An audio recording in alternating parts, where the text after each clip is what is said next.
Get rid of my extra thingies. Okay, turn off your sound, Alex. Your shirt has a logo of... What is that?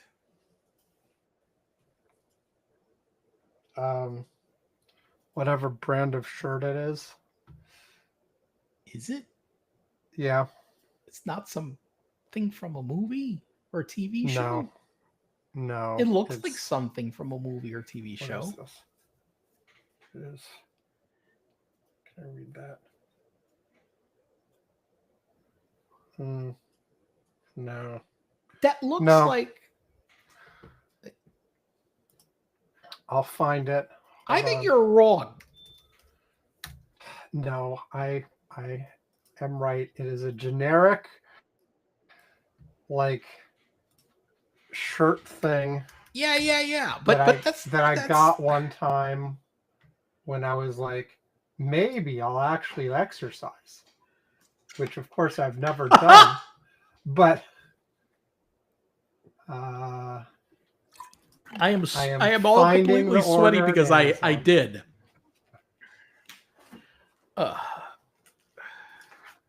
Okay, here you go. Let's see. Here, I'll actually use the chat inside the. Where is this stupid? Maybe I won't. There. Maybe there's a chat. The chat inside Riverside. Wow. Yeah, Riverside. The studio chat. Here we go. There are multiple chats.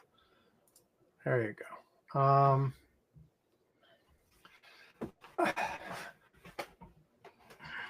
And meanwhile, let's make sure the live stream's going. Hello, live stream.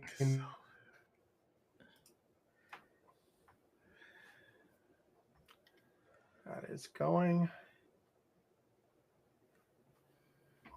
Although my signal is sucky, but okay, let's see. Did it do this?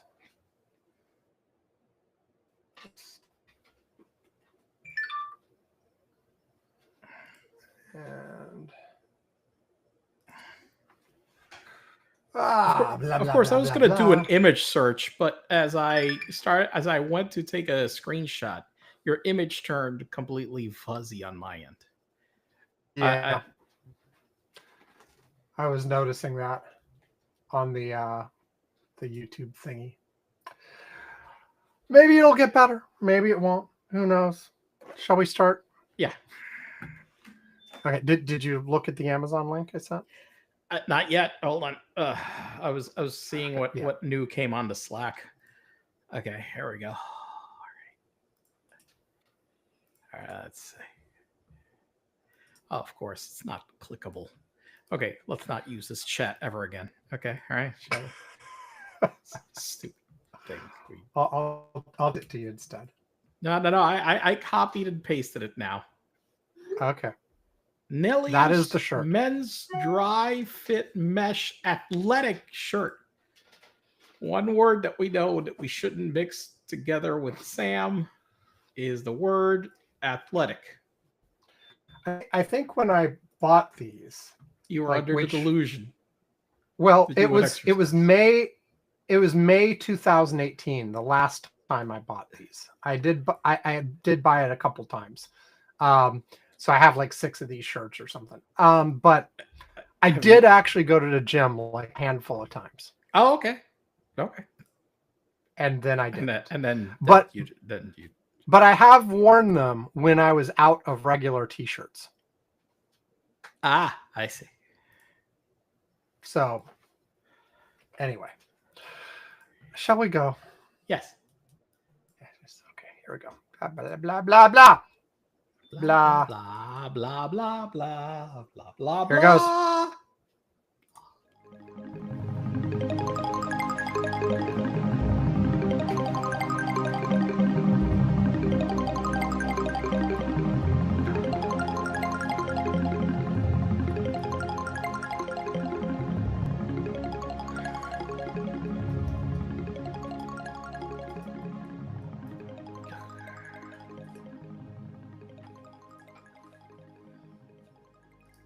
Welcome to Curmudgeon's Corner for Saturday, June 7th, 2025.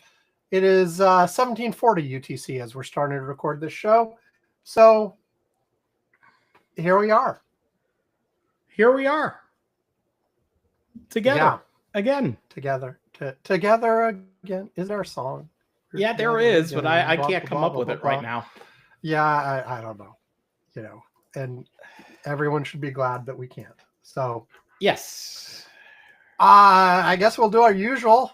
We'll start out like with non-newsy stuff, and then we'll get more newsy as the day progresses. So I don't know. It's a day.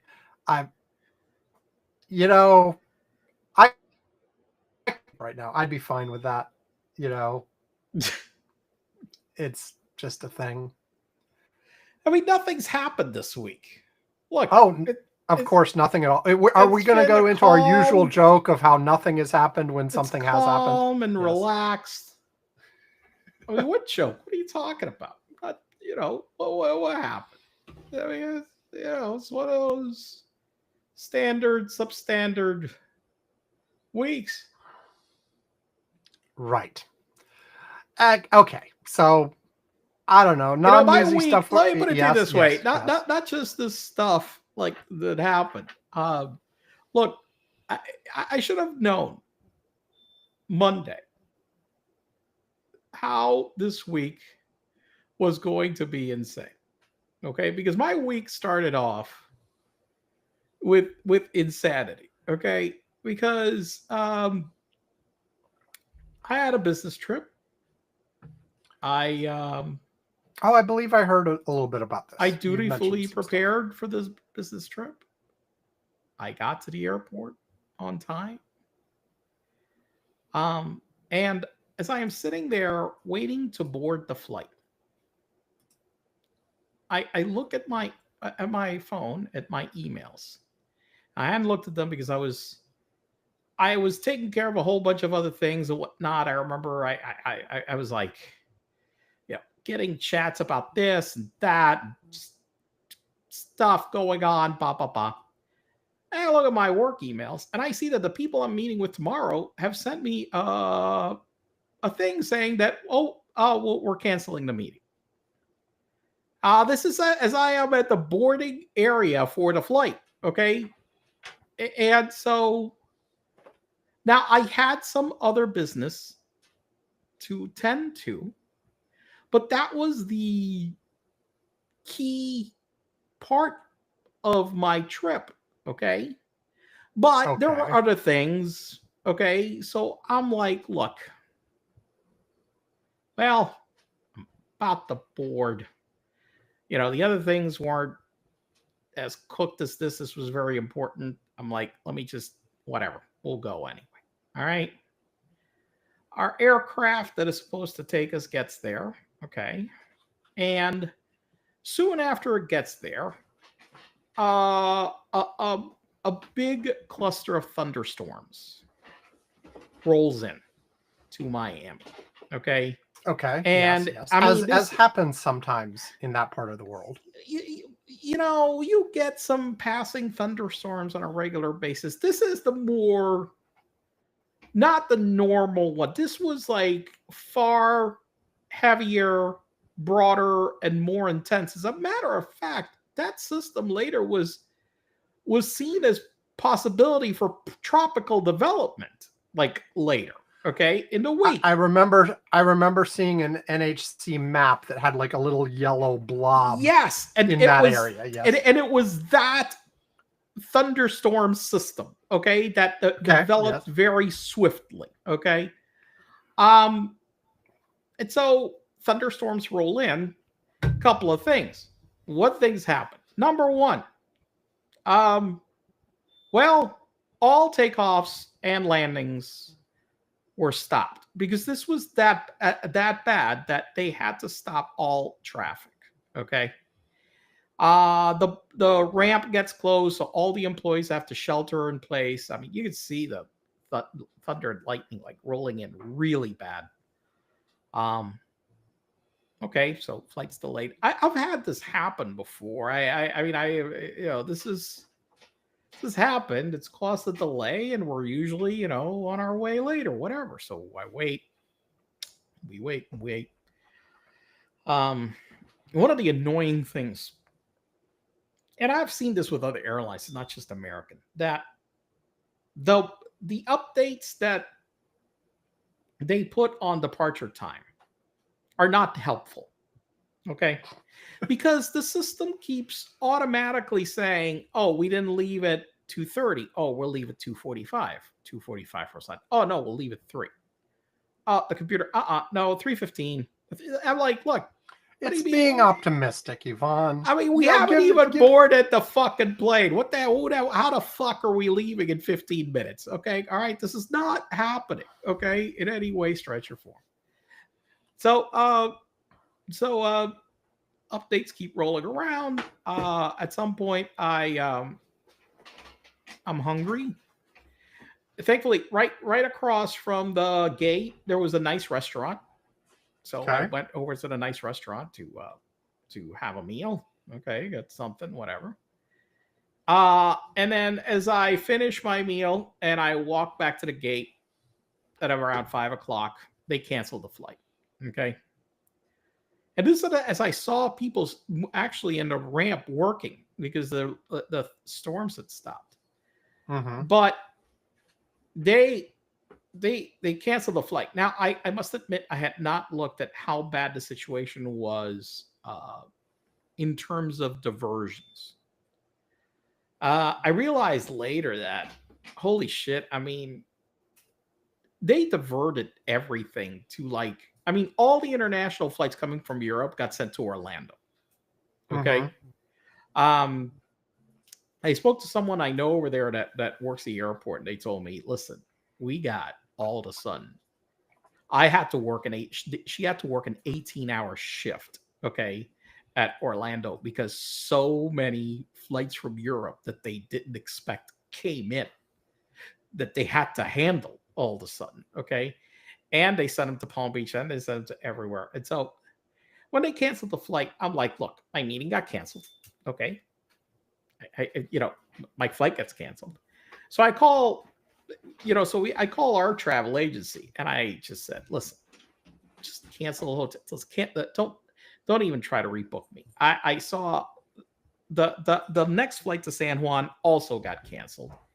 There was a line at the airport that I'm not exaggerating, probably was almost a mile long of people trying to get assistance. Okay, all right, which is particularly insane. I think I'm like, guys, I'm like at this point, getting into that stupid line, Right. it's just there is no point. Just whatever, just don't get in this line. Call up, do something, whatever. So, which is what I did. I mean, I called our travel agency. I told just cancel everything, cancel the hotel, cancel the car. You want me to rebook you? Nah. Listen, I gotta figure out what the fuck's going on. You canceled my meeting, whatever. So then I go back down to baggage claim because I check my bags. I hate carrying my bag, so let me try to get my bag. Well, no bags. Listen, it's going to take 8 hours to unsnarl the bag mess that has been created right now. And I'm like, fuck that. Look, I'll put a claim. And I don't know. Some of the people don't understand how this process works, even the employees. And I was just like, okay, just they'll send me the bag. Oh no, they won't do that. I'm like, whatever. I know they'll send me the bag to the house. Whatever. So I pulled in the claim or whatever, put it in the system, got in my car, I went home. And unfortunately, at rush hour, which basically with the storms, the rain, even though the thunderstorm part itself was past, the rain had not ceased. Okay, for hours and hours, all the way driving home. It was pouring rain. It took me 2 hours to drive home. Okay, all right. How bad the weather was. So I go to check.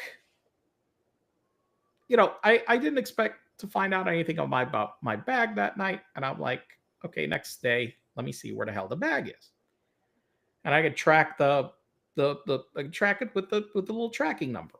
Now they all have this AirTag tracking thing. I'm gonna get a fucking AirTag to track the bag because all the airlines now support it as well in order to find your bag quicker. Right. Well, I checked the next day. My flight's in Puerto Rico. They put it on the first flight in the morning to Puerto Rico because your bag still went. Yeah, my bag still went because, and actually the airline was trying to be helpful because they figured, hey, this guy needed to get there. I'm sure he'll get on another flight. Let's just send him the bag over there. Let's get his bag over there. So he's got his luggage when he gets there. Well, no, I didn't. And so then I call American and I'm like, guys, you sent my bag. Well, we were trying to get it for you because they get there. And I'm like, yeah, oh, no, you're right. Okay. Well, can you bring it back? Yes, we'll bring the bag back. So this was the bag. I checked it in on Monday. I did not get the bag back until Thursday. Now they did deliver it, like as I expected, to my house. I did not have to go to the airport to go get it. I don't understand why. Hell, you actually, they do have this very nice service. You know, whatever you put in your information, and some guy just came in and brought it all the way to my house, so I didn't have to do that.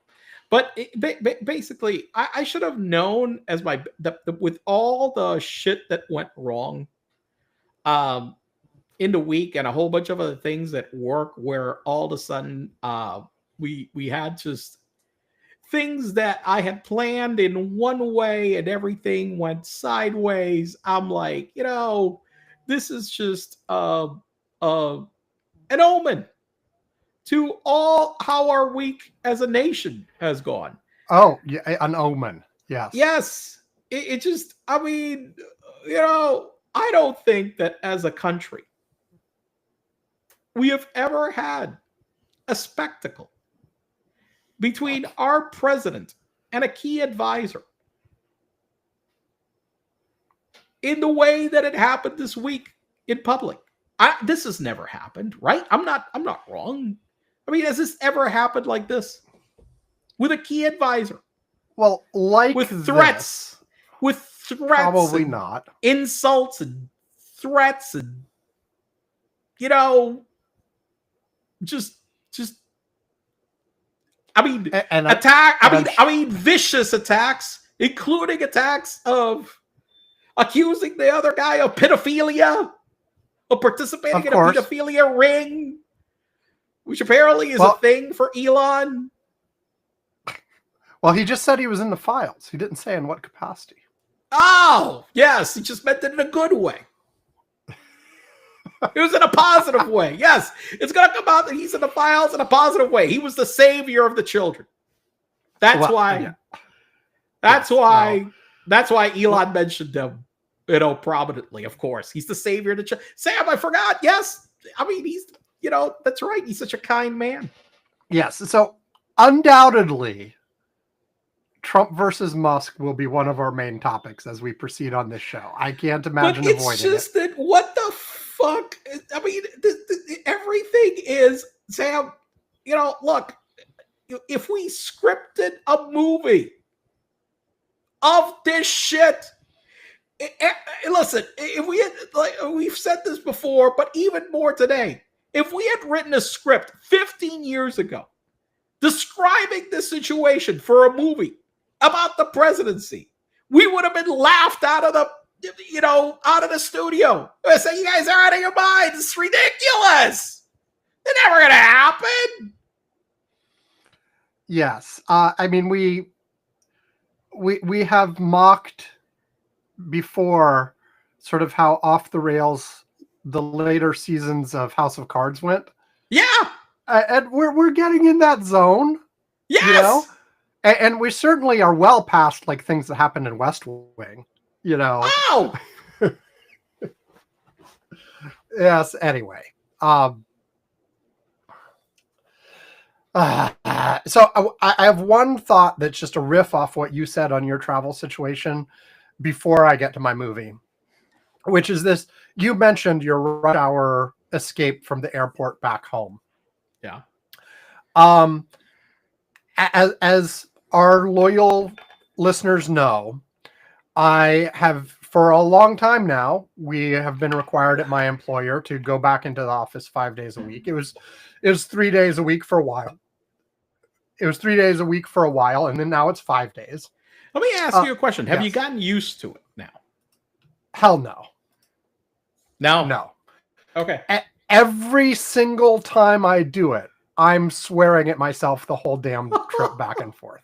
Okay. Because I went through here. The reason I say that is because I went through this. Now, what happened is that I changed. Not that my employer changed their minds. I changed jobs. Right. Back in 2010.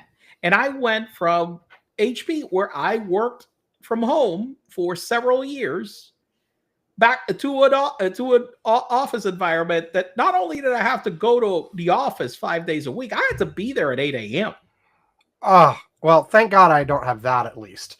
I have been attempting recently to try to be there closer to 9. Yeah. And here's where I say, like, whatever has been going on the last 2 to 3 weeks, traffic has gotten significantly worse. And I don't know what changed. Okay. Like, some other companies started mandating people to go back to the office. Probably. I hadn't read that news story, but probably something like that. But here's the deal. Like, prior to maybe 3 weeks ago, the trip in, I'd say, like I've said on a show before, if I go at like 2 a.m. when there's no traffic, it's about a 35-minute door-to-door drive. Okay. If I was Yvonne, I could make it in less. How many miles is it? About 25. Oh shit! Yeah, I'd make it less than that. Now the beginning and end of that is not highway, but like the bulk of it is highway. Doesn't matter. Shit, I get there to look less than that. Yes. Now, with me meticulously following speed limits and traffic laws, takes about 35. Okay. With no traffic. Now, the actual, like, my morning experience going in was probably typically between 45 minutes and an hour. Okay. Not terrible. Unless you could be guaranteed, if it was raining or otherwise bad weather, it would instantly add at least 20 minutes to it, maybe more. Okay. Yeah. And if there were accidents along the way, even more. So, like, it could spike up to as high as 2 hours, but that was rare under certain conditions. My trip back would typically be around an hour, because my trip back would typically, and part of this was the morning. Like, I would go in a little bit later and there'd be a little bit less traffic in the morning. But anyway, the last 3 weeks, consistently, both morning and evening commutes, closer to 90 minutes and sometimes longer in both directions. Wow. Even when there's like good weather, no obvious accidents, whatever. And that has been, and part of it, I mentioned I was trying to get in a little bit earlier. That undoubtedly is part of it, because I am closer to the big bulk of the traffic going through the snake's digestive system. But it's not all that, because even when I've gone in a little bit later, it's still 90 minutes. Has it not made you reconsider taking the rail option to go into the city? No, because I have tried this. Here's the thing. First of all, for me to get from where I am to the closest rail option is already like 40 minutes out of that commute. It's 40 minutes? That far? Well, during the traffic, like, it would be a lot faster if it wasn't. But like, I would have to get past a chunk of that traffic to get to the rail. Okay. All right. Well, okay. Second, I tried the light rail when they opened the closest stations to me. Okay. Right after it within 2 to 3 weeks of it opening. And parking was no problem whatsoever. I have subsequently heard that the parking garage there fills up completely by like 7 a.m. Maybe even earlier. No. Okay. Okay. Well, so I can't park and ride there either. I would have to like find some other way. But even when it did that, once I got to the platform, my time into the city was still at least that hour and a half. And I've already burned 30 minutes plus to get there. And once I get to the train station in the city, I then have to walk to my office, which is another 20-minute walk. It's not even really, I would have assumed it's more convenient. So, I've done, because the reason I mentioned it, I've done, so like we've got, there are 2 rail options now to go from Boca Raton into Miami downtown. Okay. Both of them during rush hour. If I had to go regularly, basically would be meet or beat the time it would take me by drive. I have over the years, I have tried the light rail. I have tried buses.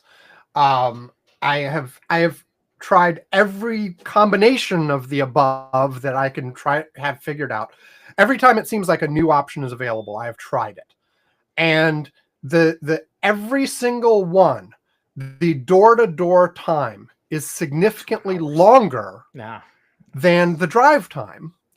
There is one advantage, which is I can sit there and I can go back to sleep. Right. I can sit there and read. I can do something else. I'm not going to sit there and work, but I can potentially relax. Well, if you had to, you could. If I had to, I could, but I'm not going to. I'll be honest with myself. But you know what I'm saying? No, but you could have something that all of a sudden requires you to do something. You could do it. You could conceivably. There is also a company shuttle option that could be taken, but from I've never actually tried that one, but I have listened to people who has very restrictive schedules. Yeah. And you have to sign up in advance for, I am going to be on this bus at this time. Okay. And that just doesn't work for me. And so I've explored all those options. Driving is still the best option for me, but it's killing 3 hours a day right now. And that is a lot of time out of the schedule, and I listen to podcasts or whatever, but it is, and it has increased over the last few weeks. And could I potentially alleviate some of this by adjusting my hours further? Maybe, take morning meetings at home and then get. But pain in my ass. Yes, I can, and I've experimented with some of that, but it helps some. But then it kills your momentum in the middle of the day. I kind of want to once I'm working, once I'm working, I'm with you. Then stop. I'm with you on that one. I don't like take a meeting and then go thing unless there's a 7 a.m. meeting that has to happen. Yeah. I mean, I've done that in those kinds of situations, and I have done that when the calendar works out for it, but you lose that momentum. But I'll say even if the commute is at the very beginning, look, I'm already getting up earlier than I want to get up in order to do work anyway. Right. If I had my druthers, I would not be up before 10, 11 a.m. Any day, ever, and I'd stay up till 2 or 3 I don't know in the morning. What the fuck is going on with me now, but I have been having problems sleeping past 7:30. And this has not been an issue to me in the past. Okay. I've gone through periods where that has been true, where my work schedule was consistent enough for long enough that I started sort of waking up on my own. And this is what's been happening. I've been setting the alarm for later, And I keep waking up fucking before it goes off. Before the damn alarm goes off. Yeah. I'm so angry at myself about this. I gotta be honest. But anyway, what I was saying though is like, I'm not a morning person anyway. I struggle with mornings. Afternoon is much more productive for me regardless. But if you start my day by waking up before my body is ready to wake up, and then a 90-minute drive, I arrive at the office like already wiped and like not like, so it makes it even harder for me to get into the groove and get going. Once I'm there, and it's just, it all sucks. It all sucks. Now I'm hoping, like what you said may be true. It may be somebody new is requiring people to come into the office, and that's why the traffic is bad, and therefore it's going to be permanent. I'm kind of hoping it's something temporary and it'll get back to how it was, which wasn't great, but it was better than what it is. Better than this, yeah. But or maybe I will have to like really investigate, screw it, completely change my schedule, like get up really freaking early and beat the morning rush and be at work at like 7 or some crap, and then leave early too. Leave like I don't know. Leave at 3. Although traffic is already bad at 3. I've done that, but I've noticed that too. The traffic coming from Miami, whenever I have to go, I mean, I can't remember what the hell it was that I arrived at a flight. Oh, I arrived at 2:30. I won't get stuck in traffic at 3:00. And I was like, ha ha, you idiot. Very funny. You're such an ass. You're such a dumbass. Yeah, you're stuck in traffic anyway. Yeah. I've joked before, what I need is a catapult. That would be interesting. Yeah. I mean, that would be an interesting way to get to work, as people see you. Like I would suggest that to make it an easier landing, that you wear a parachute. So you would be catapulted very high a distance. And then as you're approaching like your destination, you pull chute and then you make a nice soft landing. It would just impress the hell out of everybody. In my head, I wasn't catapulting sort of out in the open. I was in like a giant hamster ball. So the hamster ball could have a parachute. The hamster ball could have a parachute. Yeah. The hamster ball has a parachute, and you click a button and then you gently descend to your destination. It's not a bad idea, actually. I'm sure we could make it work. There wouldn't be any liability issues. Hey, maybe we could talk to Elon now. I think he's got more spare time.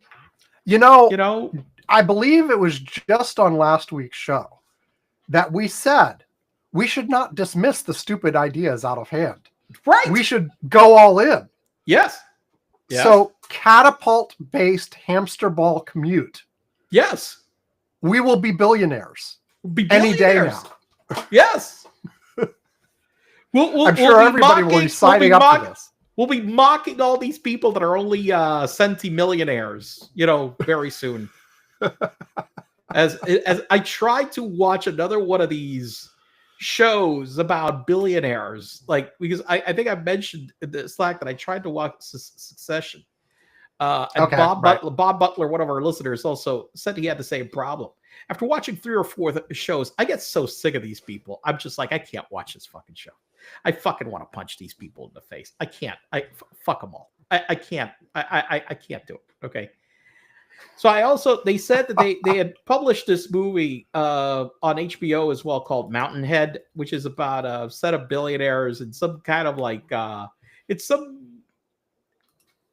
takes a lot of things that are happening right now, changes them in some way. It's fictional, okay, as to how these billionaires deal with some, chaos that's happening in the world, spawned by AI in some way, and some of the stuff or whatever, and how they're talking about how all billionaires now want their own like independent like fiefdom in the middle of the ocean or country, or they want to take over a country or something. I started watching like first 20, 30 minutes of this thing, and I'm like, okay, fuck this. I can't watch it. I want to punch these guys. I can't deal with these assholes. I can't do it. fuck. I quit that one. But and the one thing that was in the movie was that there were a couple of guys that were billionaires, and they were friends with this guy that only was a centimillionaire. So he only had hundreds of millions, and how they mocked him for it. Right. He called them soups, like a soup kitchen, because he only got $100 million. So he's the soup kitchen guy. He has to get food at the soup, the food bank. Yeah. He might actually have to think about it a little bit before self-funding an independent nation. Yes. Yeah, he has to. It's so sad. These poor people. Okay, we've got on long enough that I will not do my movie, even though I'm falling further and further behind on the movie list. I will mention what the movie is for next week. Which is? It will be Judas and the Black Messiah, which was a 2021 American biographical historical drama film. I must totally admit that I never even knew that a movie with that title existed. Of the cast list, there's only one you would probably recognize. Martin Sheen was in it. Okay, so it's got somebody with some name recognition. I had no idea this movie even existed.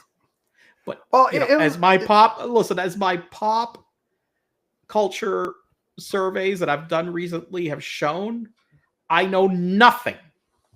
Barely. To be fair, this is more a film festival movie than like a mass pop culture movie. Still, doesn't matter. Whatever. I have known nothing of this. I grabbed the top 100 songs again recently to try to see who I do on that list. I think I went 0 for 100. If I do any of those people. Nothing. So you haven't been following the new Sabrina Carpenter song that came out like yesterday? I don't. And the controversy over whether she was doing it to step on some other artist's new album. Okay, I have to say, look, and I'm not making this up. I have no idea who the hell Sabrina Carpenter is. No idea. I listen. If you put her in a listen, you told me. Listen, I'll give you $10 million. Identify this person right now. I'll put 4 people in front of you. And I'm like, I would fail. And if you gave me a picture array of 20 people, you told me, hey, pick for the only way I would win is random chance. Okay, I sent you a link. Do you recognize the girl? Okay, let me see. I texted. Check. Okay, yeah. No. No. Okay. Not a clue. No. Not a clue. I have no idea who this person is. Okay. Cool. But look, I take Bloomberg has this really cool like news quiz lately every week where they you do well on that. The last couple of weeks I've been at the top 5% of the news quiz. Oh, nice. So I've been really hitting that news quiz really good, but I have no idea, not one clue who Sabrina Carpenter is. I listen. You can. Is this the pointed news quiz? Yes. I just Googled it. Yeah, it's a pointed news quiz. And you have to be a subscriber. I don't know. It's a good question. I'm looking. Got it. How to play it. Oh, this is you have to wager and stuff. Yes, you also have to do some wagering. It's too complicated. I'll leave it out as wagering. Okay, here we go. We're gonna do this. I'm gonna play this thing live. I haven't played this week. So okay, hold on.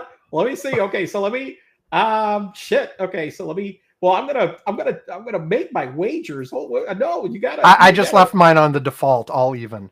Okay, you can use it. You can. By the way, there's one thing important to use. There's the multipliers that are available. So if you're very sure about an answer, make sure to use your multiplier. Okay, all right. That helps you on the point. This is too complicated. I'm just gonna try to answer the damn question. No, too complicated. No. Okay, so once you click it, does it go away? What do you mean it goes away? Like, does it go straight to the next question once you quickly answer? Because I want to read the question out loud to people. Okay, so go ahead and make your wager on the first one. Then I will read it. And hold on. Then I got. Okay, hold on. How many questions are in this thing? Like 10? 10 questions? 10 questions. Okay, so let's go to the first question. Okay. All right, here we go. Okay. President Donald Trump issued a full ban on entry into the U.S. for citizens of 12 countries.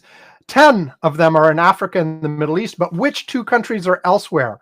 One is recovering from a major earthquake, and the other is, according to the United Nations, one of the 5 places in the world with catastrophic levels of hunger. Okay.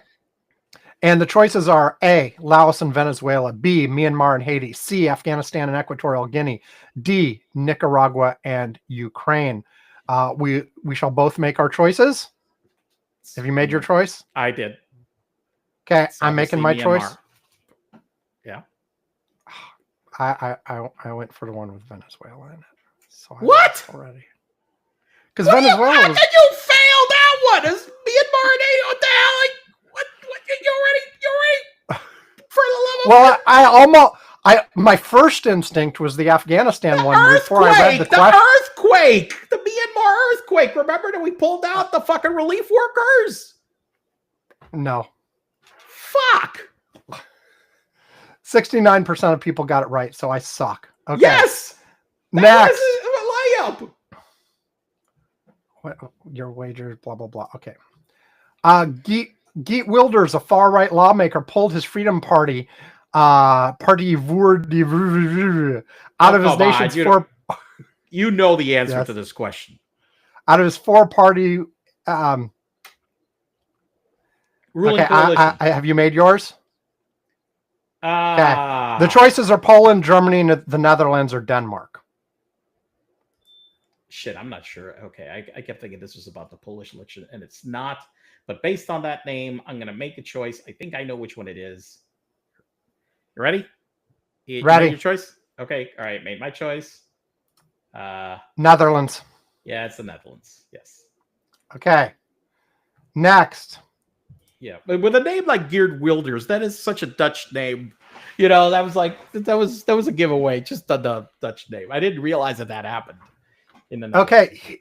Huawei's Pura X is a new foldable phone sold only in China. The device is an opportunity for the company to showcase its recently launched operating system, a competitor to iOS and Android called what? The word that appears in the name derives from the Greek meaning joint. And I say because I don't know the Greek alphabet well enough to pronounce that. And are you ready? I'm ready. Have you chosen? Okay. Well, hang on. I haven't chosen yet. I will choose now. Okay. I chose Hinge, but it's Harmony. Yeah, I chose Unison, but it's Harmony. Yeah. I figured joint is a hinge, but no. I mean, Unison. Joint. Yeah. No, well. Okay. Next. Yeah. We got to get this going because we're come on. Okay, but we're going through it. But we're going through the news. There you go. Yale University is finalizing a sale of as much as $2.5 billion of its private equity and venture capital assets. What is the code name of the project? It references a fictional character who was ostentatiously wealthy and loved someone named Daisy. This one's an easy one. Okay. At least for me. You got it, Yvonne? Fuck, I'm not totally sure, but I think I know it. I think it's... Yeah. Okay. Yeah. Have you chosen? The choices are Project Gatsby, Project Clampett, Project Warbucks, or Project Scrooge. I got it wrong. It's Gatsby. I got it right. It's from The Great Gatsby, which I was supposed to read in high school and didn't. No. Okay. Next. Sotheby's will soon auction off a black Hermes bag with gold hardware. It was commissioned in 1984 for which fashion icon? A, Jackie Kennedy, B, Princess Diana, C, Grace Kelly, D, Jane Birkin. I'm going to guess it's Princess. You should say it before I say it, but I was going to make the same guess, Princess Diana, which was wrong. It was Birkin. Fuck. Well, we're both.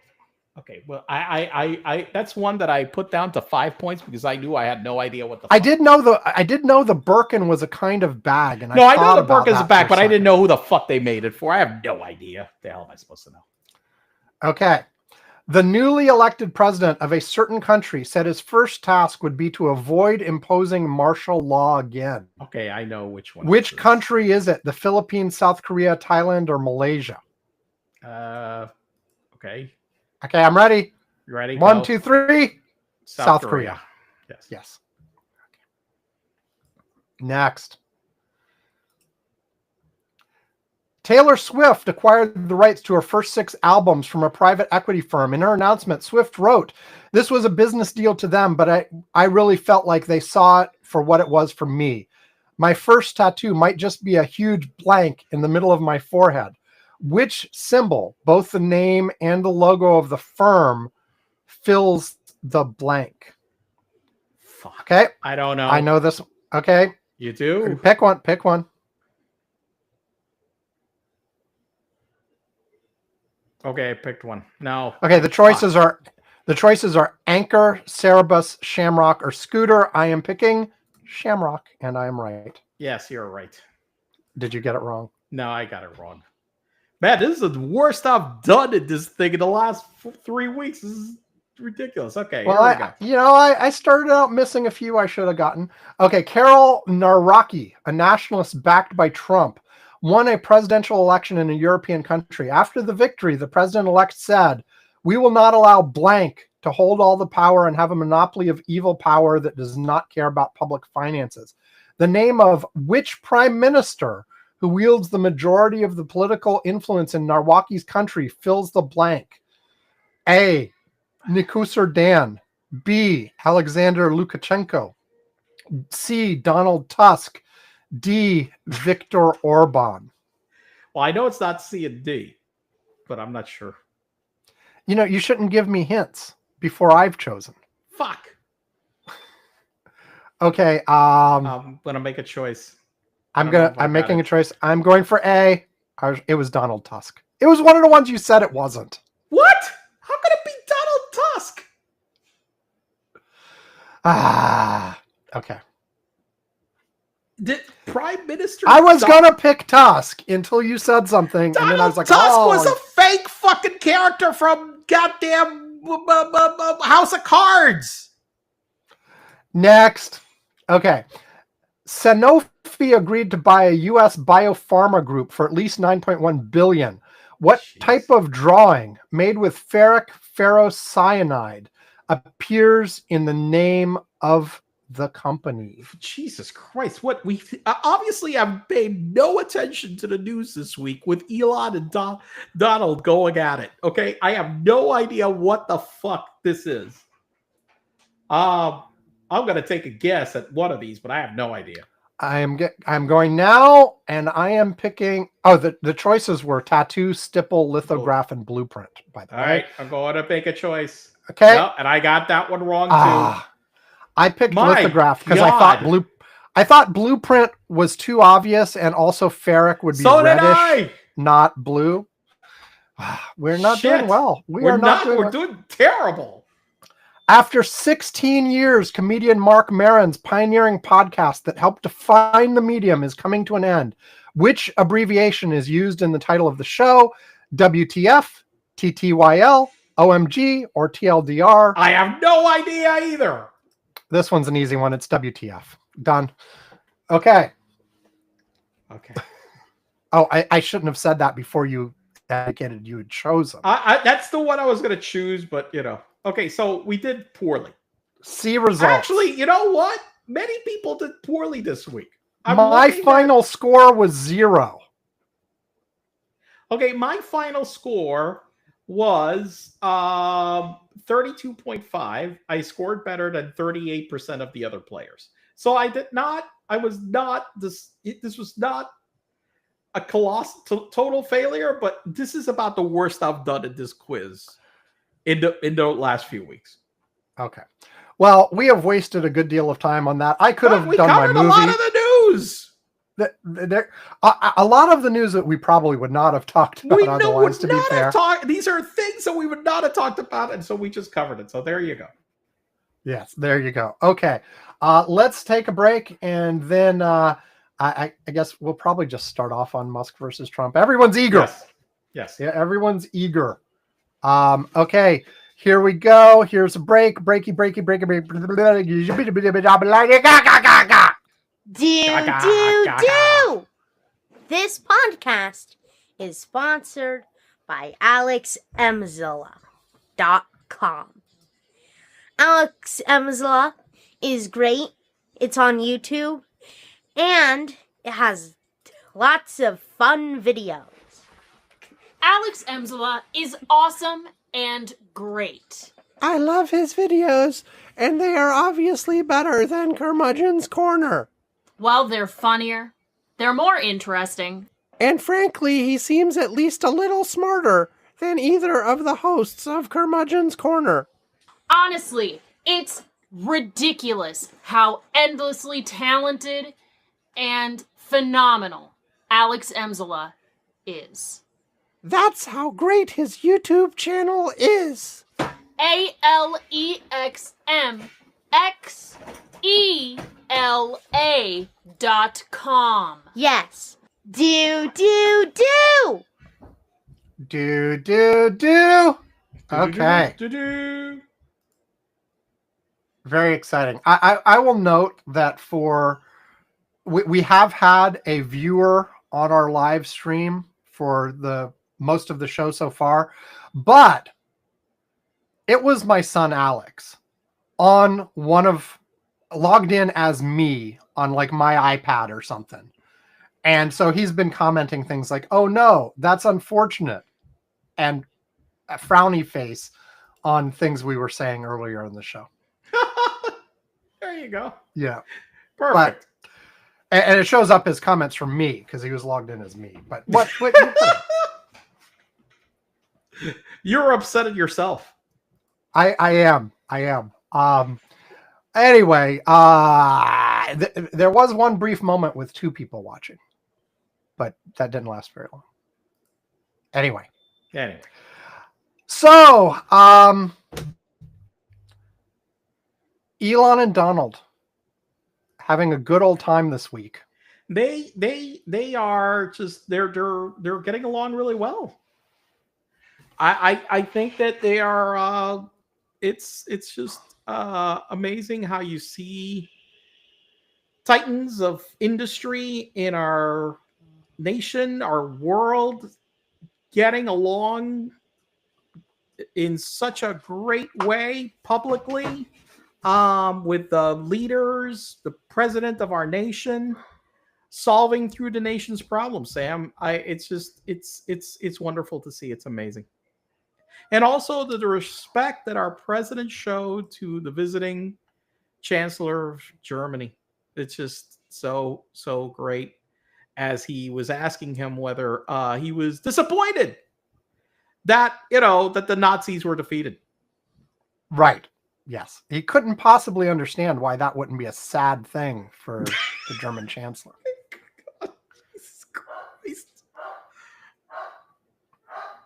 Okay. So this whole thing started, as far as I can tell, between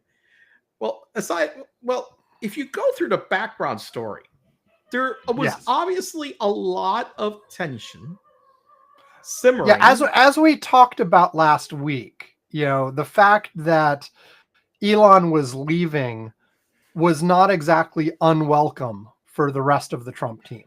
Right. It is very clear that they were very, very, very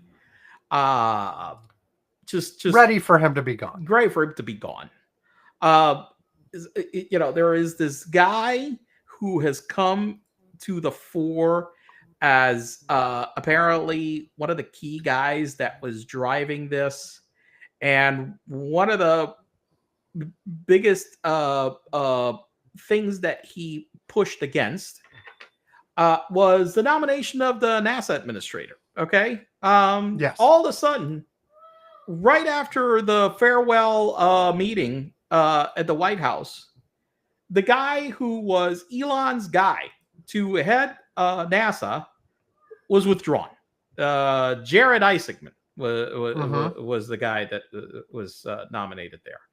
And this guy that I guess I not really paid attention to before, this advisor named last name Gore, G-O-R.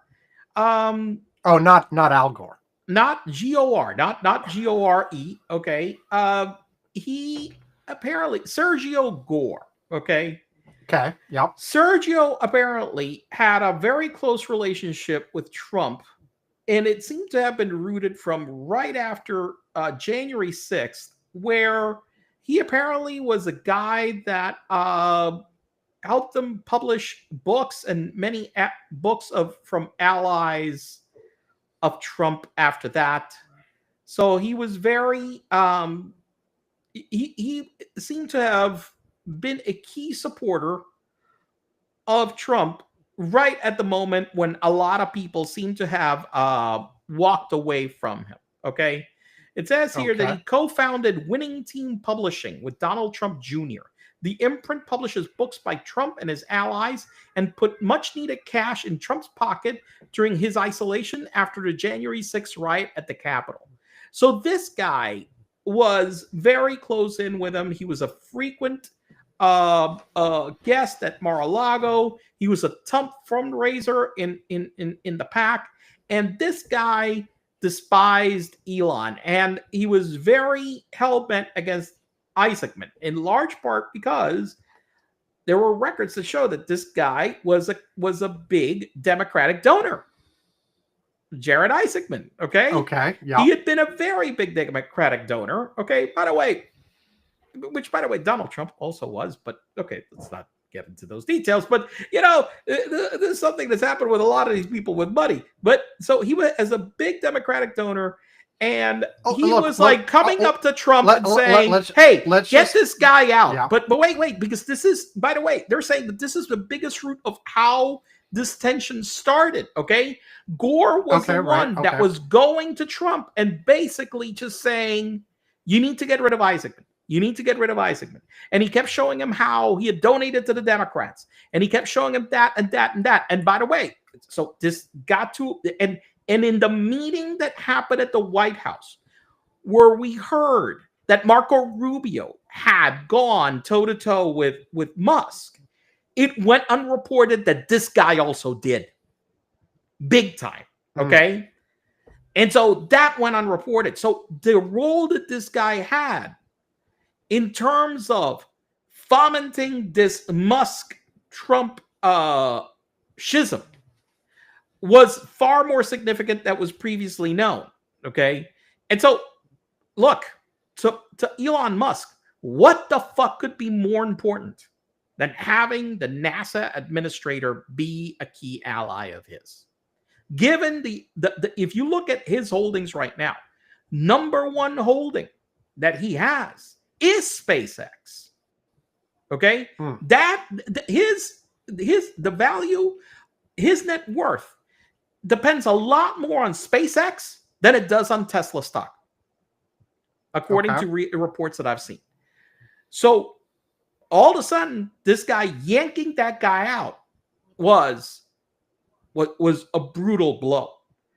And then, a lot of other people, Musk is out. The knives have come out like left and right, and precipitated that, with his big, beautiful bill, Doge not bringing in the savings that were expected. But not just that, the fact that the big, beautiful bill, it goes totally the opposite way of where they had come in 3 months ago and will add to the deficit like crazy.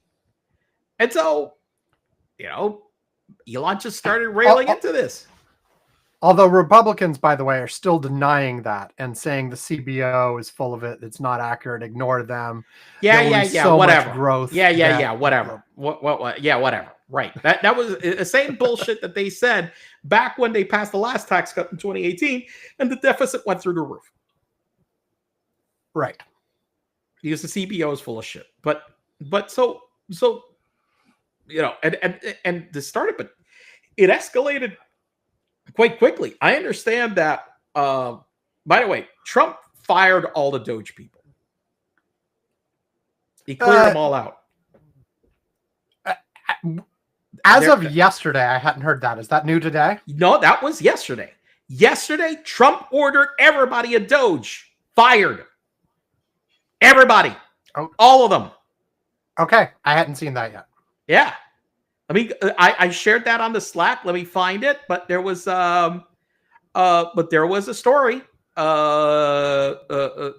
specifically that that literally everybody that they told everybody at Doge to clear out, get the fuck out.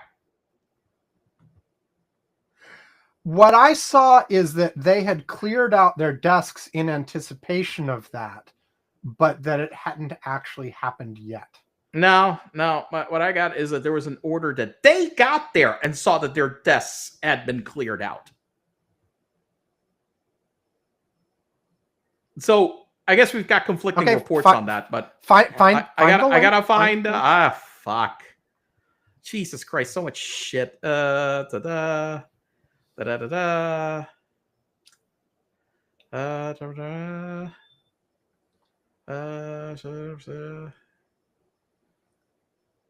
Bear, no. Advisor, no. No. No. No. Let's see.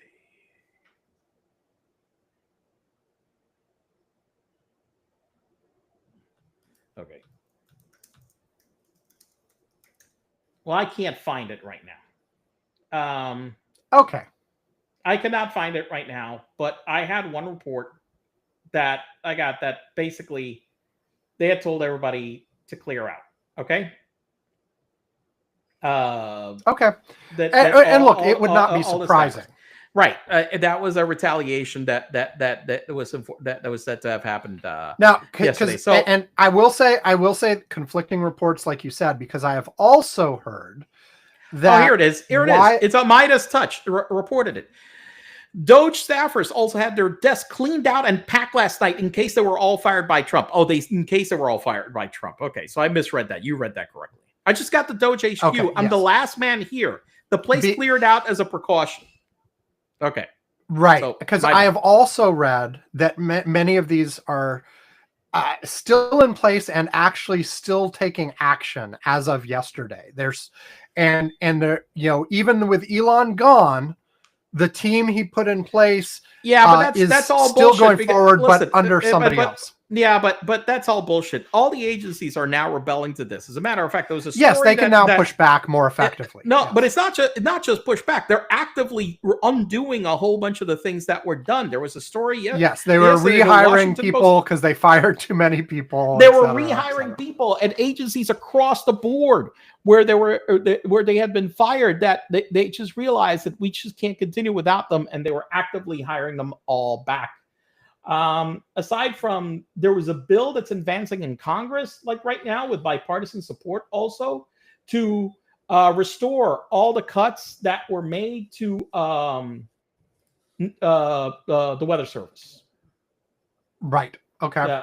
And that one's also advancing as well, because basically people realize that we are right now, Doge has made us created significant blind spots in our monitoring of major weather events. Right. And I suspect like all it'll take is like one major event to do the same kind of stuff for FEMA, because they've also gutted FEMA. Yeah. I mean, FEMA is in the same boat. Although right so far, like we've got things like Donald Trump denying emergency relief to various places that have had issues. And these are places that are with Republicans, which is a crazy. Yeah, red states. Had Republican governors. You've had Republican governors asking for help from FEMA, and they basically tell "fuck you," like right now. So that's been going on. But listen, the way that the bottom line, Elon yesterday basically said that Trump's a pedo. He said that he's all over the Epstein files, and that's why they're not being released. Okay. He also said he's starting a third party. He also said that, well, at one point he threatened he threatened to decommission Dragon as well, which he apparently backed off of. Okay. Yes. What else? Well, because Donald was threatening to remove all the federal contracts. Oh yeah, right. Donald threatened to cancel all federal contracts with Elon Musk. What the fuck else? I mean, there was like so many things that they threw at each other. Look, here are a few things to keep in mind for both of these people. First of all, neither one of these people has any affinity or care about the truth. It's just not part of their... So, like, if they say something, it is not because the thing is true. It is because they think saying it will have the effect that they want or will lead things in the direction that they want. So, start with Elon and tying Trump to the Epstein files. So first of all, Trump has been tied to the Epstein files for years. This has been public in things that have already been released. True. Okay, but they're wait. Let me just say this.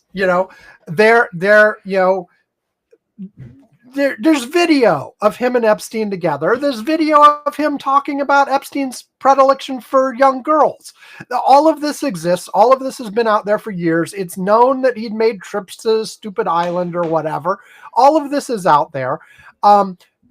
The rumor mongering is, of course, there's something more substantial that directly ties Donald Trump to nefarious activities. But the thing is, let me finish. But I want to be clear about what that is. About the extra stuff.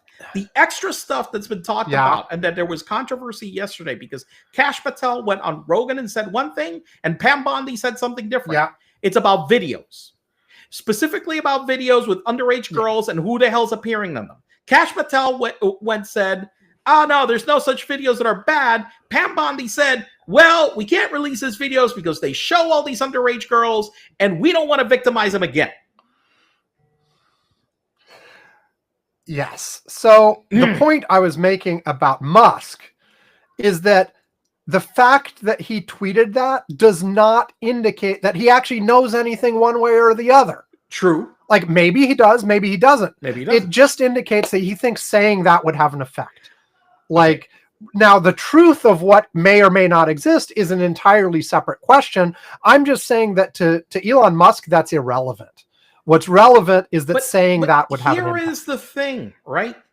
3 months ago, in February, right? Yes. Pam Bondi invited all these people that she supposedly gave the Epstein files to.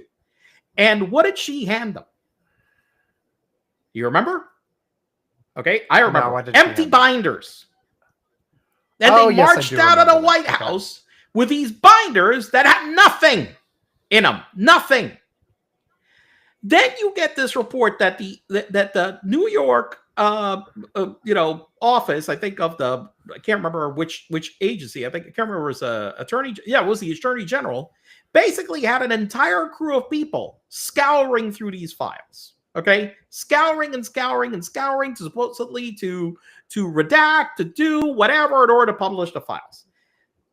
And nothing still has been released. Okay, now remember, they promised we are going to release these. And then all of a sudden, 3 months later, we've got nothing. Well, yeah.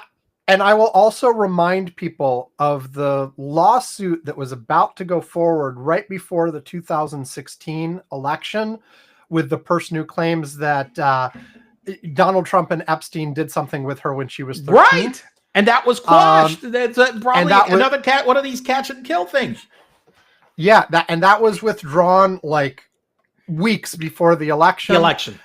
Under sort of the person in question backed off, didn't want to do it anymore, blah, blah, blah. And she could have been scared. She could have been bribed. There's all kinds of reasons. Right. Or maybe she realized that she was lying and there was nothing to it and she better get off. We don't know. But But yeah, like, look, all this kind of stuff has been out there for years. The Musk's point in doing this was just to sort of turn the screwdriver for Donald Trump and ratchet up this. Now, I have not confirmed myself, but I saw somebody post something this morning that says Musk has now removed that post. Well, I'm not on X, so I don't know. But, remove that post. Like nobody saw it, Sam. That solves the problem. Nobody saw it. Well, the question on all of this is, are they going to de-escalate and make friends? Well, listen, I saw Donald Trump like on Air Force One. I guess he was coming back fucking Mar-a-Lago again.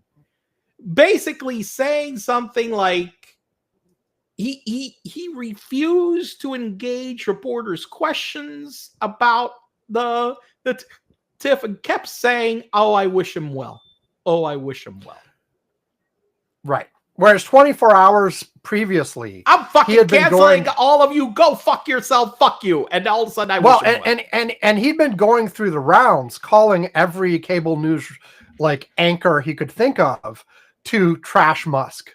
Right. Some of them. Yeah. So he's wishing him well 24 hours later? What the fuck is going? What the fuck happened behind the scenes, Sam?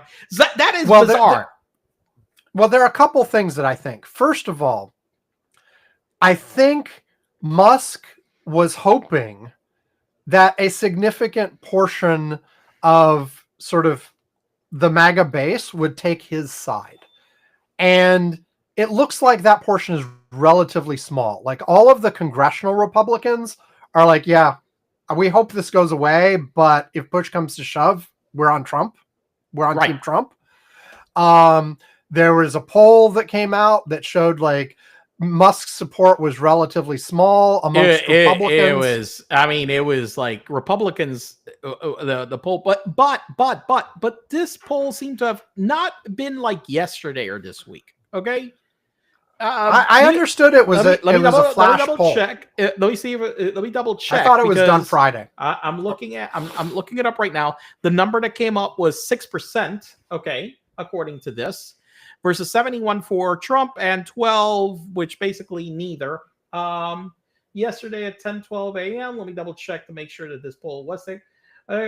Cat turds lined up with the president, apparently prompting Musk to unfollow him, but he's not alone. Poll released by YouGov in the wake of conflagration. So yes, it was actually timed. Yes. So it showed that Musk gets 6% of support. Well, and also I think when push comes to shove on the threats they were making against each other, to use Trump's own terminology, Trumpers.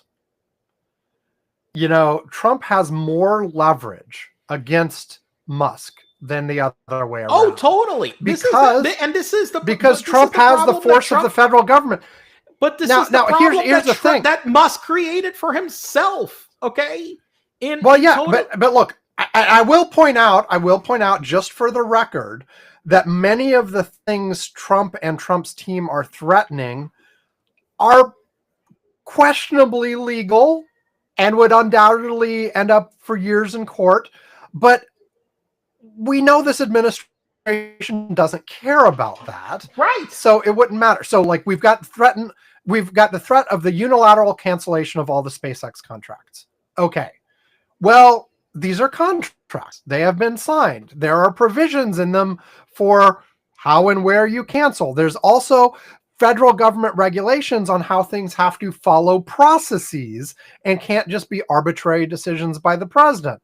Now, as I said, Donald Trump clearly doesn't care about any of that. He could try to cancel it anyway, and of course it'll end up in court.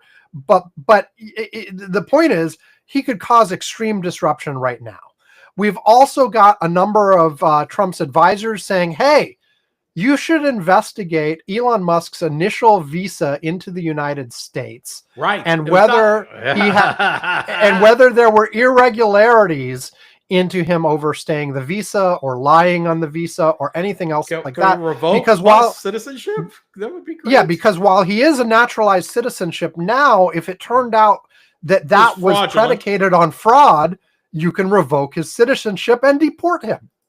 You know, there are also Trump advisors suggesting that you just skip canceling the contracts, just nationalize SpaceX. Well, fuck, we've said that here before.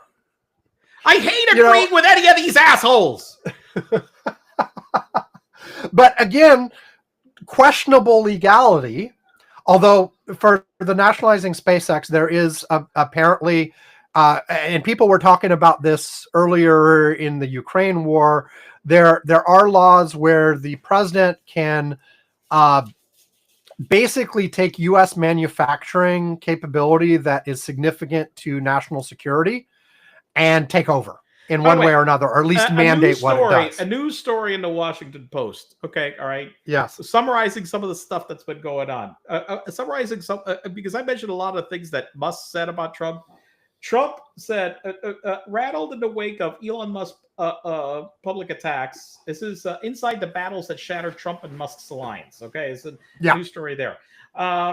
An apparent call for his impeachment. Because, by the way, Musk called for Trump's impeachment as well, for God's sakes. Okay? Trump worked the phones, debriefing close confidence and casual acquaintances alike.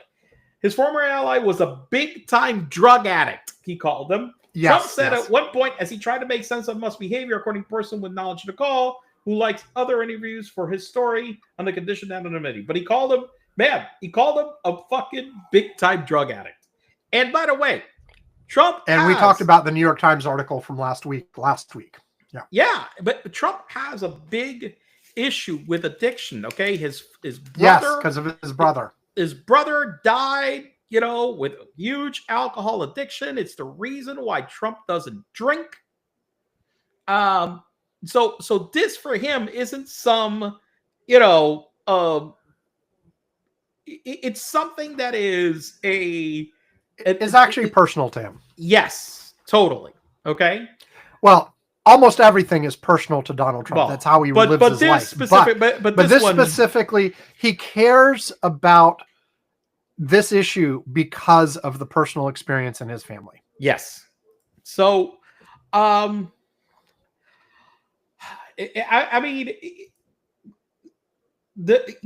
Trump definitely has a lot more ammunition that he could hurt Musk with. And the reality is that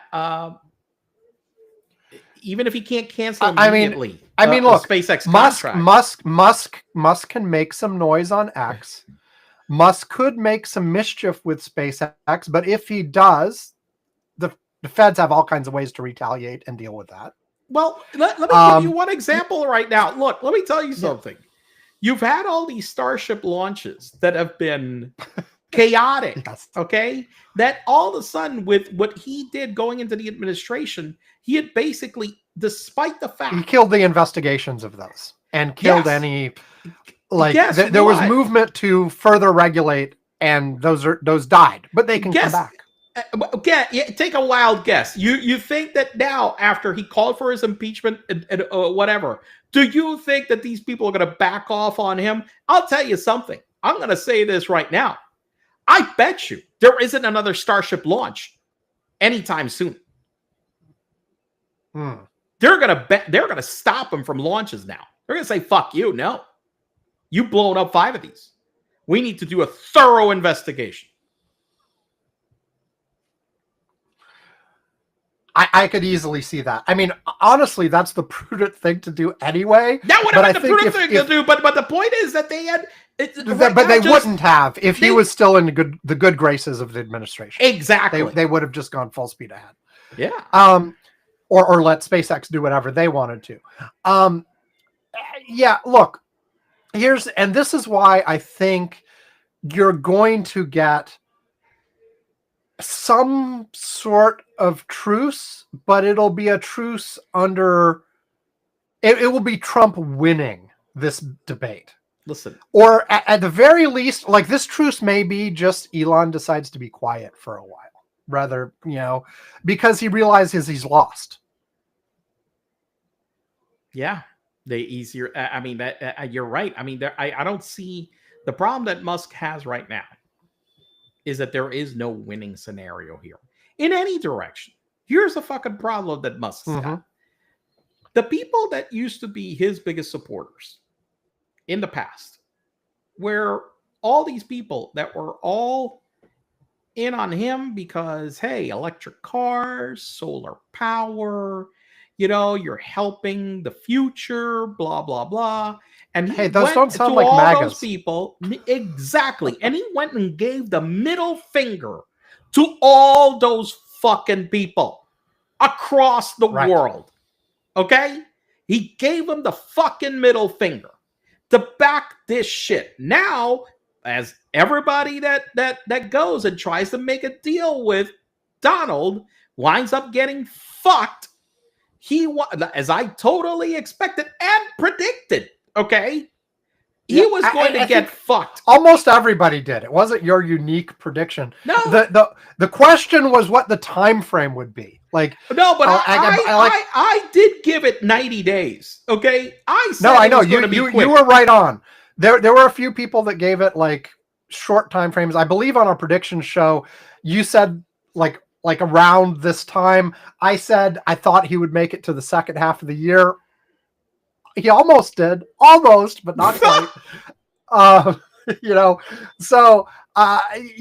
But like there were a lot of people said there is no way this relationship can last for the long term, and there was a betting market on how long it would take before they fell apart. But there weren't a lot of people saying they'll still be buddies in 4 years. Now, who knows? They may make up. They may all shaking hands again before we get. Trump has made up with people. Trump has made up with people that he has publicly feuded like crazy. I mean, look at Marco Rubio. In the fucking State Department, for God's sakes. Yeah. So it's possible, but I think in the short term right now, all of these, Musk played this hand, played it heavily, and economically, all it's done is give him loss after loss. Yeah, I think that's your key, and I don't know. He may fight on, he may do more stuff, but I kind of suspect that at a certain point he realizes that he thought he had a play that he didn't. Yeah. He thought there'd be all kinds of people rallying to his defense, that he'd be able to split the Republican caucus, that he might be able to kill the big, beautiful bill. Now, the big, beautiful bill has issues in the Senate anyway. It may die regardless. I don't know if he's killing the big, beautiful bill. I think the problem with the big, beautiful bill is a problem that is built into the big, beautiful bill. Okay, all right. The bill's a disaster. That's why I say it has problem. It may die anyway, but I don't think it's Elon Bolt. It's not Elon killing it. Okay, but here's the one thing about this. Okay, and how these coalitions are, and how the hell it is. Despite the fact that we're saying, hey, the Republicans have stood by Donald. Okay, but here's a reality. In the political environment we are in, when it's only 71%, that's not good. That's not good. It's only 71% of them. That's I mean, you lost 29% of them in this fight. So while 71% of Republicans is strong enough to maintain, all these people that you need, like the House or whatever, align nominally in terms of you're not getting impeached or whatever. Losing that percentage is enough to derail a bill like this. Okay. Well, especially the bill was in trouble anyway. It barely passed in the House, and and of course it barely passed in the House. That's what the margin is. But in the Senate, right off of day one, there were Republican senators saying they couldn't vote for it. It needed to change. They needed to adjust XYZ. And the problem with that is the things that need to be adjusted to get one set of people loses another set of people. Right. And so now I kind of feel like in the end, they'll pull out something. Now, what that something will be, I don't know. But like, let me tell you something. Whatever it is, it's not going to be a big, beautiful bill. Let me tell you something. Whatever it is, it's not going to be a big, beautiful bill. And it's precisely because of what you said. Okay. The biggest problem with the big, beautiful bill is that any of the concessions that you need to make on this bill to get it passed lose you way too many people. You know, you can see to the Hawks more. You lose a whole bunch of moderates. They're like, look, we can't vote for this. Okay. Right. You go and like you try to raise taxes. That's another fucking group of people big that you lose. Any way you go and you push this damn bill because it's so big and so wieldy, you wind up losing large swats of people that say, fuck you, we can't do this. Well, and this is also why congressional people were trying to tell Donald Trump, don't do one big beautiful bill. Do a series of smaller bills. Because then you can get different coalitions for these different things, and maybe pass them independently. Whereas if you roll it up together, there's always something that is a breaker for somebody. Yeah. Now, by the way, again, I'll tell you one thing that I just saw this week. A group of I believe, I don't think it was just House people. I think it was senators and House congressmen. Basically, we're making a big push to strip from the bill all these cuts that were being done for things that were from the IRA. Because they knew that their districts were going to get destroyed by these. Okay? So there is a big push to strip all that shit out because they're like, damn it, what are we fucking doing? Yeah, there were specifically reports of House members who had voted for the bill asking their Senate colleagues to please take this stuff out that they voted for. Fucking idiots! For exactly the reason you're talking about. Well, they needed to get on record as supporting the Trump's policies, but then they want to make sure that provisions it doesn't actually take into crazy effect. There's one provision that would basically make it that no foreign person would want to buy any U.S. investments because of the tax implications that they added to it. It was nuts. They put so much shit that is toxic in this bill. Okay, this bill is just ridiculously bad.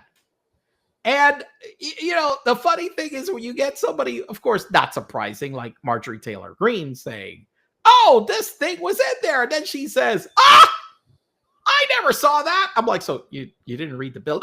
No. To be fair, both sides have yelled at the other side for decades about not reading the bill, because that is a legislative reality in how Sam, these but things come are on, constructed. man. You've got a fucking staff of people to go and parse and summarize and go through this fucking thing in order to make sure you know what the fuck is in there or not. You're not sitting. I mean, I understand how difficult it is for one person to read it, but you've got a whole. But that's why you have the staff. That's when you have a staff. You split up the 1,800 pages. Everybody gets 100 pages, and you make sure to flag to your principal the things that matter. Exactly. But these people don't even do that anymore, Sam. They don't do that anymore.